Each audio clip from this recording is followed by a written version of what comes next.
my name is Goldman. I'm the director and founder of Goldman and Associates, and today I'd like to talk about a very interesting matter, something that was brought to our attention from our viewing audience, and that is how to defend oneself if they have been sued in a dog bite action. Now, the reason why this comes about and comes to us is because, as you know, Goldman and Associates is basically a family law firm. We do a lot of work that has to do with things that come up in the course of an ordinary family.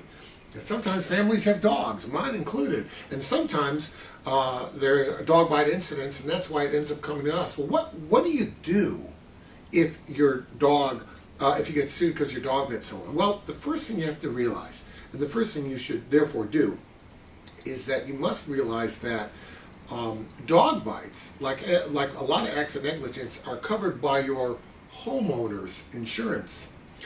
Which means if you're sued on a dog bite, you need to turn that over to State Farm or AAA or whatever company you have that covers your homeowners insurance. They in turn will send those papers for handling to lawyers that are staff attorneys with that carrier, and that insurance carrier will defend you and, if necessary, indemnify you. That's what you have homeowners insurance for.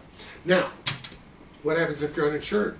Sometimes people own their home, they haven't bought homeowners insurance because maybe they don't have a mortgage and they never thought to do it or whatever.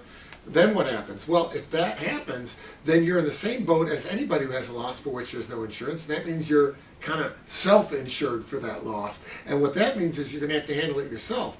Handling it yourself means you got to hire private attorneys to do it because there's no insurance company to bring in one of their lawyers. Now, it becomes very important that you do this immediately. And if you got sued with the dog bite, you better call immediately, right now, because the papers that you're served with, they're time sensitive. If you don't do something about it within the appropriate period of time, a default can enter against you, and you can be prohibited from participating in that litigation until the court says otherwise. And that prohibition may cause a judgment rendered against you for $100,000. And now what are you going to do? So it's something to be taken very seriously. It's something that you can't wait on. If you have homeowners insurance, immediately turn it over to the carrier. If you don't, immediately call us. We'll make sure that you get appropriate representation on these issues. If you have any questions, reach out. And of course, we'll be glad to help you out.